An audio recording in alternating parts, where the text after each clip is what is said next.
Atención maestros, bienvenidos a Para Maestros, el podcast diseñado y pensado en ti y en los desafíos del aula de hoy. Soy Carolina Londoño y aquí conversaremos de todo un poco, desde mis experiencias como docente en el extranjero hasta análisis de tendencias. Y junto con Juan hablaremos con colegas inspiradores. Si buscas discusiones relevantes y herramientas prácticas, este es tu podcast. Dale play a Para Maestros. Profes, bienvenidos al episodio número 2 de nuestra podcast para maestros y vamos a hablar de un tema duro, difícil y que nos va a tocar a todos y ha sido el tema de la guerra y cómo la guerra afecta a la educación. Eh, por ejemplo, cada mañana una maestra en Gaza escribirá en el pizarrón, hoy estamos seguros, pero ella no sabría si era cierto. Así es, Carolina, y pues en nuestra experiencia en Colombia, muchos maestros y maestras tenían que esquivar las balas y ocultarse para poder cumplir su servicio de enseñar a niños y niñas en zonas y en situaciones de conflicto. Exacto, y hoy queremos hablar de esas voces, maestros que han enfrentado lo inimaginable, educar mientras las bombas caen y vuelan las balas. Hoy en Para Maestros compartimos con ustedes historias de valor, de resistencia, de esperanza desde las zonas de dos zonas de conflicto separadas, Colombia y Palestina. Así es, y estas historias nos recuerdan que cuando hablamos de estos trabajadores de primera línea en el que se encuentran los maestros y maestras, eh, a menudo pues olvidamos quiénes son y qué es lo que hacen y cómo tratan de mantener una normalidad en medio del caos. Así que maestros, los invitamos a que se queden a escuchar todas esas historias de maestros que transformaron el miedo en esperanza, que trataron de mantener a salvo a una generación de estudiantes rurales y cómo los educadores palestinos convirtieron los escombros en un lugar de aprendizaje. Durante 6 décadas, el conflicto colombiano entre el gobierno, los grupos de guerrilla, los paramilitares, los carteles de droga, en fin, en Colombia hemos tenido una guerra grandísima. Convirtió las zonas rurales, los campos, en campos de batalla. Nuestros campesinos, las zonas rurales eran campos de batalla. Estas zonas en disputa estuvieron, en la mitad de la disputa estuvieron las escuelas que se convirtieron en muchos casos en objetivos y los maestros fueron amenazados, siempre han sido amenazados por un bando o por el otro. Algunos acusados de adoctrinar a los niños y otros de colaborar con el enemigo. Eso era el día a día de los maestros rurales en Colombia. Así es, y durante muchísimos años, pero especialmente durante las décadas del 80 y el 90, los combates entre los diferentes actores armados, guerrilla, paramilitares, narcotráfico y el propio Estado, eh, en zonas rurales y en zonas de conflicto, pues tuvieron a las escuelas como parte de esa confrontación armada. Es decir, ellos estaban en el centro. Muchas veces las escuelas y colegios, las instalaciones fueron ocupadas y los maestros, los estudiantes, las familias de los estudiantes fueron desplazadas, y lo cual generó enormes consecuencias para su salud mental, enormes consecuencias y pérdidas en miembros de sus familias. Es decir, la escuela no era un lugar seguro como eh, Siempre fue debería. querido, como siempre se ha querido, es cierto. En la ruralidad también hubo algunos conflictos, pero en la ruralidad, en la urbanidad, perdón, cuando está en las zonas urbanas hubo conflicto, pero era un miedo más, era un miedo diferente, ¿no? Yo recuerdo tener miedo de salir a la calle y ver una bomba o que ese carro estuviera ahí y fuera una bomba. Yo recuerdo tener esos miedos. Sin embargo, en la escuela pues no se hablaba del tema. Yo recuerdo mucho que estábamos en la escuela, pero no hablábamos del tema. Sabíamos que estábamos en una guerra, pero no sabíamos qué estaba pasando. Algo que me parece interesante y que debería discutirse. Luego, en otras escuelas sí se habló del tema. Entonces, es muy interesante. Ya como adulta y siendo maestra, se empieza a tocar más el tema. Pero hay una historia muy bonita y profundamente eh, emocionante y emocional y valiente de una maestra, no, perdón, no era la maestra, era la directora de una escuela en Ituango, un municipio de Antioquia, donde ella tuvo que expulsar a un grupo armado que se había ocupado las instalaciones de la escuela. O sea, imagínate el valor y la valentía de esa mujer de entrarse y decirle a un grupo armado que se fueran de la escuela, que los niños tenían que estudiar. Así es, Carolina, y fue muy interesante ver cómo mm, eh, esta profesora, esta maestra, directora de escuela, se enfrentó a un frente paramilitar en Mituango. Wow, ¿Qué fue lo que hizo? Pues ella despidió a sus niños un día, los niños se fueron para su casa y en la noche llegaron los paramilitares a ocupar ese espacio y a acampar ahí.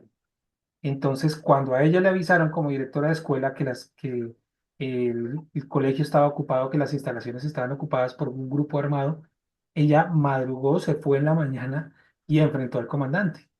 Y y el comandante le decía, no, es que estamos en una guerra, esta es una posición importante para el enfrentamiento y entonces no nos podemos retirar de acá.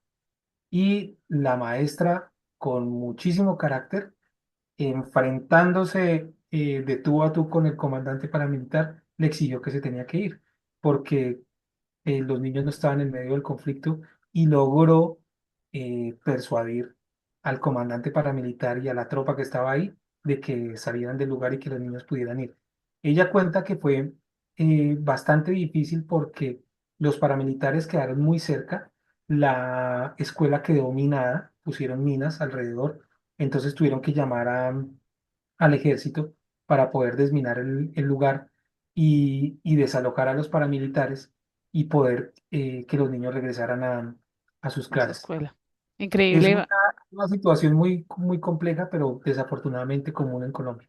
y muy valiente, muy valiente. Y ella, bueno, ella es una de las tantos maestros que se quedaron, que trataron de que siguieron enseñando como fuera a estos estudiantes, porque pues más que enseñar era darles un espacio seguro, más que enseñar es decirles no los vamos a dejar solos. Y eso es muy valioso.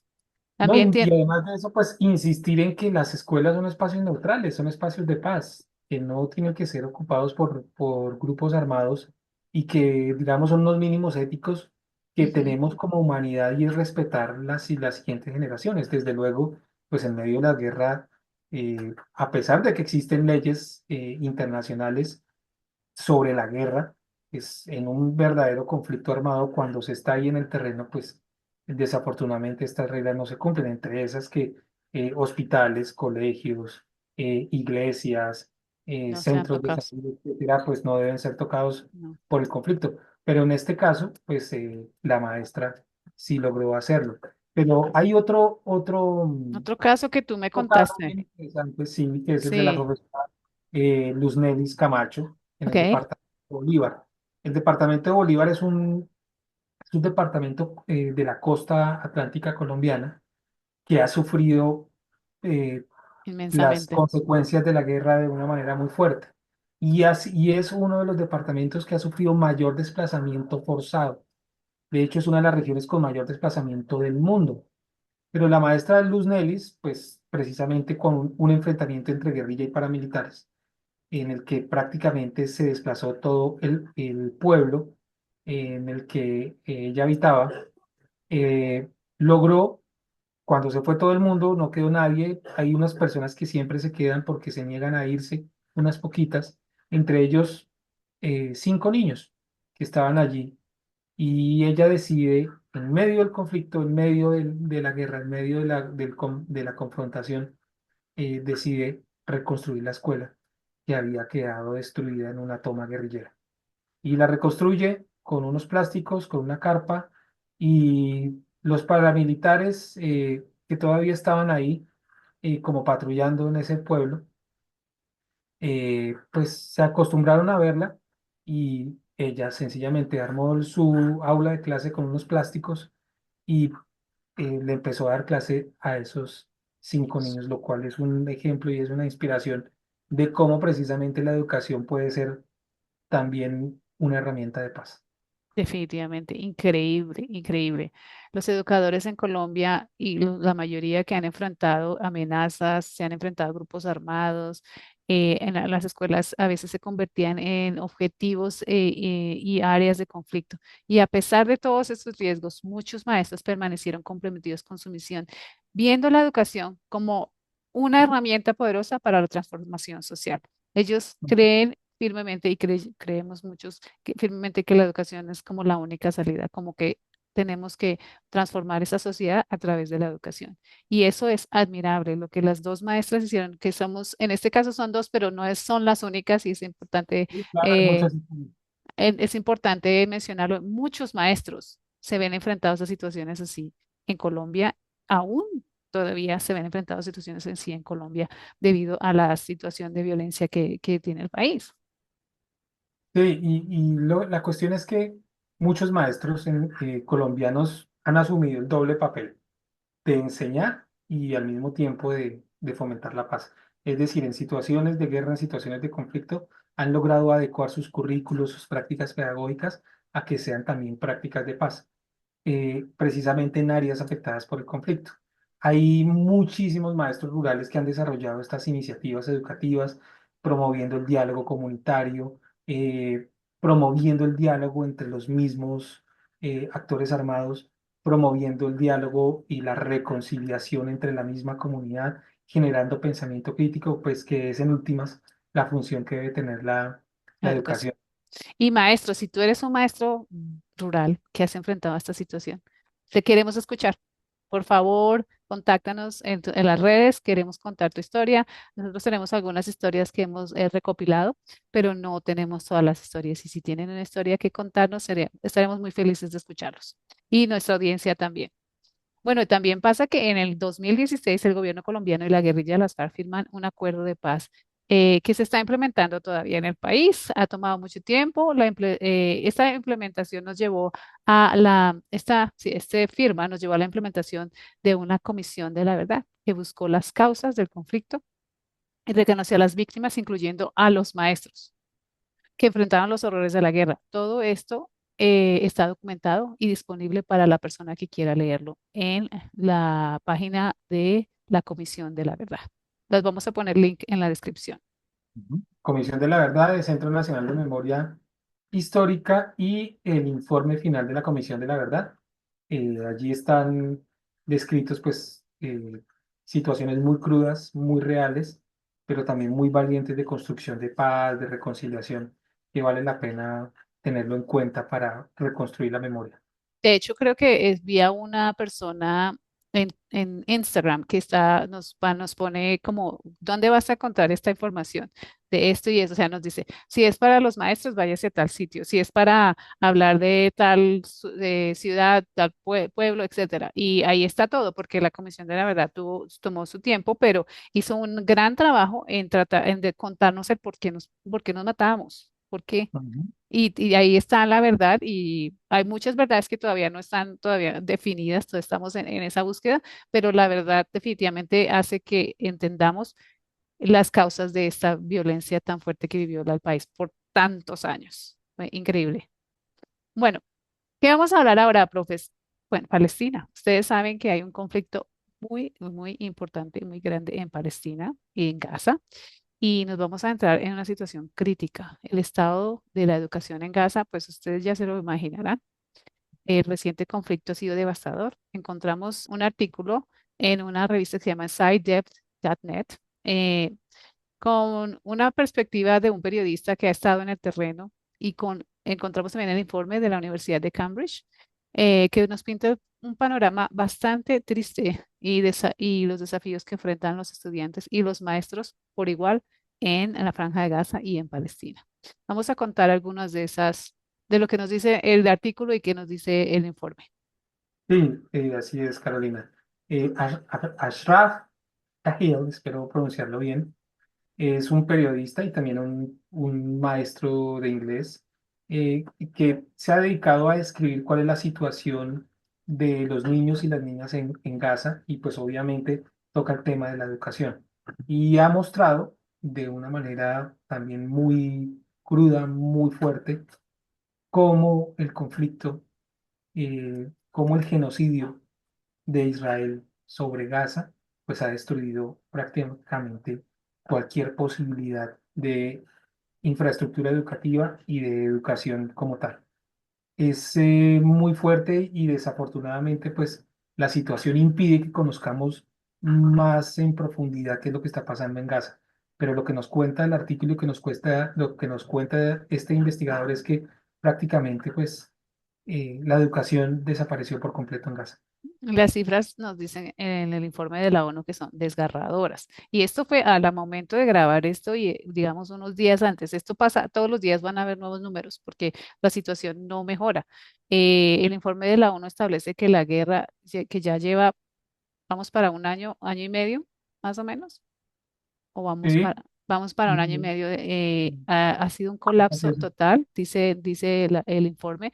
Estamos hablando que todas las instalaciones se han perdido, las instalaciones donde se educaban los estudiantes, niños, se perdió la pérdida trágica de recursos humanos, incluyendo a 400 maestros perdidos en el conflicto. 400 maestros a quienes se perdieron sus nombres, no sabemos quiénes son, y pues es bueno darles luz y decir que ahí están esos maestros que han muerto en conflicto y esta situación que vive, que es devastadora en la Franja de Gaza y en Palestina. Y precisamente este periodista, el que hablábamos, Cahill, señala que esta situación de guerra ha generado un inmenso trauma psicológico. Eh, pues imagínense ustedes lo que es perder familiares, la pérdida de extremidades, las mutilaciones, el desplazamiento y el miedo constante al bombardeo, pues hace que sea una cotidianidad bastante terrorífica. Eh, es decir, no es exagerado eh, suponer que los niños, la nueva generación de Gaza, pues está creciendo con un trauma terrible que va a ser muy difícil o que va a tomar muchísimo tiempo de resolver. Ujú. Y el daño físico en las escuelas es inmenso. Según el informe más reciente, el 90% de las escuelas han sido dañadas de alguna manera. Cahill describe que la realidad, en la actualidad los maestros, los que pueden, usan tiendas escolares o, bueno, ellos no tienen nada y carecen de todo, necesidades básicas, ambiente, aprendizaje. O sea, esto en Gaza no se puede dar, porque no se puede. No pueden ir a la escuela si habrá uno que otra persona tratando de contener lo que queda. Entonces es devastador lo que está pasando en Gaza y lo que están sufriendo tanto los niños como los maestros en esta zona. Sí, y es que una cuestión que ocurre con la guerra es que obviamente se pierde todo el tejido social, todo el conjunto de la sociedad se rompe. Ujú, Y entonces, algo que por ejemplo nosotros hemos vivido aquí en Colombia, y es que el conflicto llega también a la escuela y ujú, eso se convierte en conflicto escolar, es decir, la guerra genera pobreza, la guerra genera desigualdad, la guerra genera diferencias entre personas que se convierten en violentas y termina eso implosionando en la escuela. Y eso genera problemas en la convivencia escolar como tal. Cahill señala lo mismo de cómo pues la situación terrible, el drama humanitario de genocidio que está ocurriendo en Gaza, pues termina afectando el mismo tejido social, es decir, las relaciones entre las personas del mismo pueblo, ujú. de la misma comunidad, lo cual es también devastador porque es muy difícil mantener identidad, es muy difícil mantener memoria, es muy difícil mantener comunidad. Y en el Es caso pues de la educación, pues que prácticamente desaparece por inexistente. completo, entonces no hay cómo repararlo pues en las nuevas generaciones. Exacto. Bueno, continuando con el informe, la profesora Pauline Rose de la Universidad de Cambridge, una de las autoras del informe, destaca la naturaleza sin precedentes del impacto del conflicto en la educación. Estima que los niños de Gaza que ya han sufrido al menos, por lo menos 2 años de pérdida educativa, potencialmente extendiéndose a 5 años de pérdida educativa, porque es que no pueden ir a la escuela, entonces han perdido todo. Si estaban empezando a leer, pues ya no están empezando a leer, no pueden, tienen que sobrevivir. Entonces se están perdiendo todo este conocimiento que se podría o hubiera dado en las escuelas, que ya no se va a dar, pues gracias al conflicto. Sí, y esto pues es un recordatorio de la situación tan devastadora que puede generar la guerra y sobre todo pues que nos obliga a pensar como humanidad, como docentes, ¿sí? Como maestros, qué es lo que podemos hacer después en el posconflicto, qué podemos hacer para recuperar ese tejido social, para recuperar la humanidad, la dignidad. Entonces también es una reflexión para pensar cómo en el futuro podemos reconstruir. eh, comunidades y sociedades que han estado bajo el conflicto y la guerra. Sí, especialmente cuando la has vivido, ¿no? El que no la ha vivido tal vez no entiende mucho, pero el que ha vivido en miedo, a que está asustado, que tiene miedo de moverse de un lado a otro porque está en un conflicto o en una zona de conflicto, entiende un poco más lo que se siente y bueno, entiende que esto no es una manera de vivir, esto no ni debería pasar. La guerra no nos ayuda ni no nos da nada. Y cuando hablamos de los trabajadores en la primera línea en zonas de conflicto, los maestros casi nunca están en la lista. No los mencionamos, ¿right? Estamos a que los médicos, que, bueno, básicamente los médicos y de pronto bomberos, personas de ayuda, policías, algunas personas que están en el conflicto, pero los maestros no los mencionamos. Y los maestros están ahí, están tratando de contener esta sociedad, están tratando de sostener lo poco que queda en un conflicto, que no queda mucho. Los maestros no nos dan, a los maestros no nos dan cobertura mediática, ¿no? No estamos en la escena diciendo, no somos personal militar ni médico, pero estamos ahí. Y la mayoría de maestros están ahí tratando de proteger lo poco que queda, tratando de sostener lo que queda en una situación de conflicto.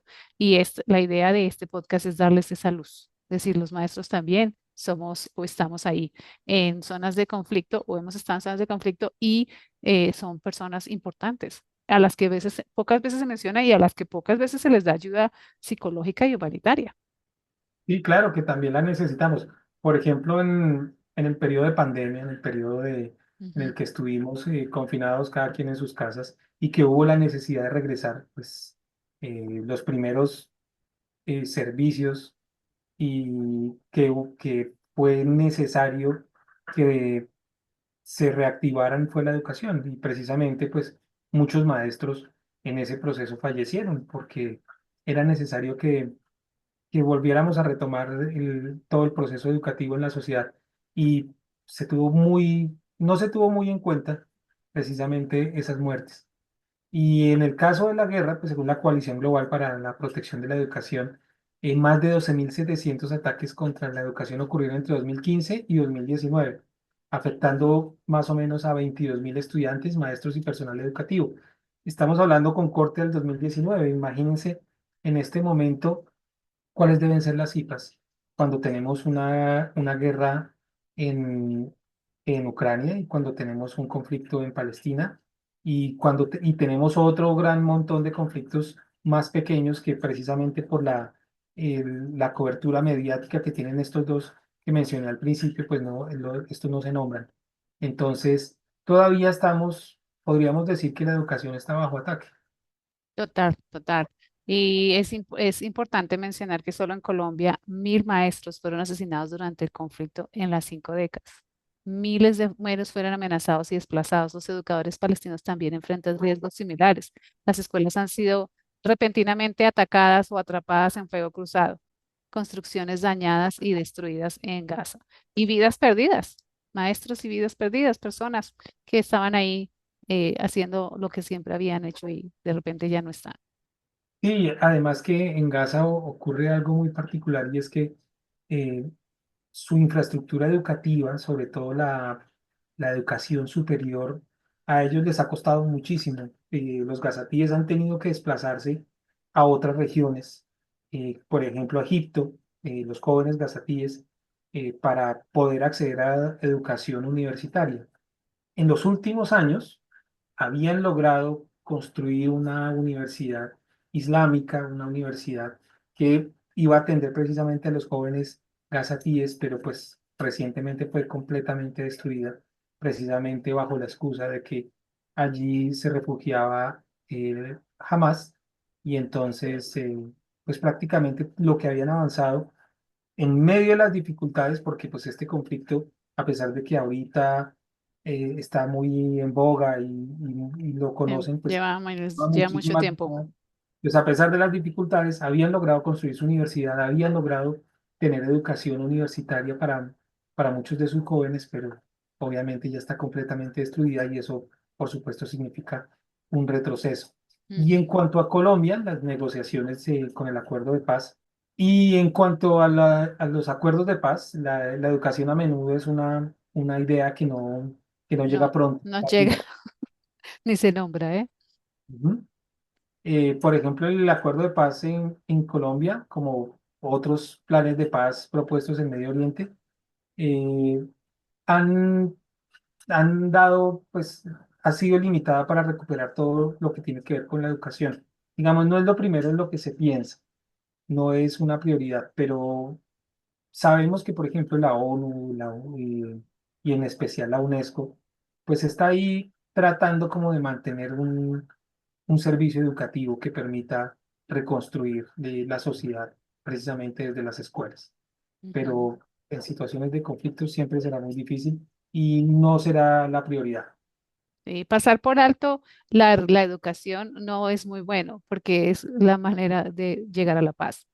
Una paz sostenible requiere educación.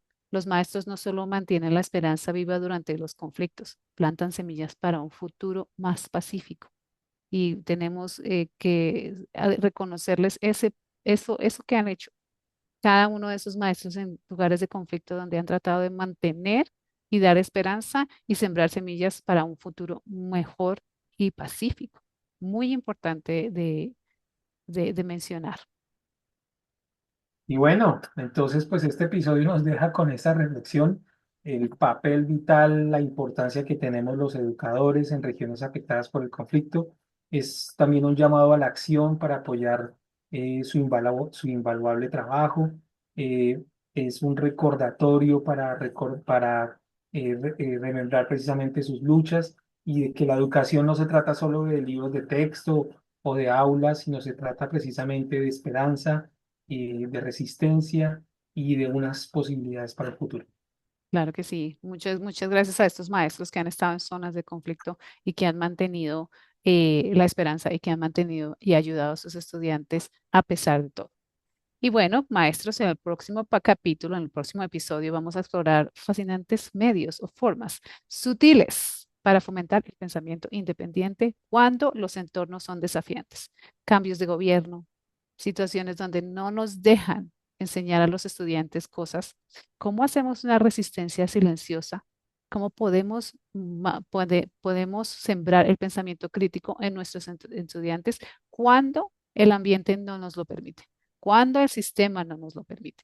Profundizaremos mucho en cómo lo hacemos de manera sutil. Les vamos a dar algunas estrategias para ayudar a esos estudiantes a fomentar el pensamiento crítico y también nosotros como maestros prepararnos para ver estos estudiantes siendo críticos, porque cuando tú fomentas el pensamiento crítico, ellos te van a criticar a ti. Claro, porque tú eres la autoridad, tú eres Exacto. la autoridad. Exacto, entonces como tenemos que estar también preparados para eso, pero eso todo se los vamos a decir en el siguiente capítulo. Y también vamos a tener un episodio especial sobre educación emocional, ya que hace poco en Colombia se firmó el proyecto de ley, sí, ya es ley de obligatoriedad de enseñar, hacer la cátedra de educación emocional. Vamos a tener un invitado muy especial que nos va a contar cómo se hace esto en España. ¿Cómo hace su proyecto de educación en España? Entonces, educación emocional en España. Entonces, les vamos a contar más adelante todos los detalles. No se lo pierdan. Continúen siguiéndonos, comentando. Si quieren estar en el podcast, escríbanos también, que somos muy felices de escuchar a otros maestros. Bye. Nos Gracias por vernos. vemos. Chao, chao, chao. Y así llegamos al final de este episodio de Para Maestros. Esperamos que las ideas, las experiencias y las conversaciones de hoy te sirvan de inspiración y te brinden herramientas para una increíble labor en tu aula. Queremos agradecerte por habernos acompañado. Recuerda que puedes encontrarnos en todas las plataformas de podcast y en YouTube. Y síguenos en nuestras redes sociales @paramaestros para no perderte ningún episodio y unirte a nuestra comunidad de docentes. Nos vemos en el próximo episodio de Para Maestros, donde seguiremos explorando juntos el fascinante mundo de la educación. Hasta la próxima, colegas.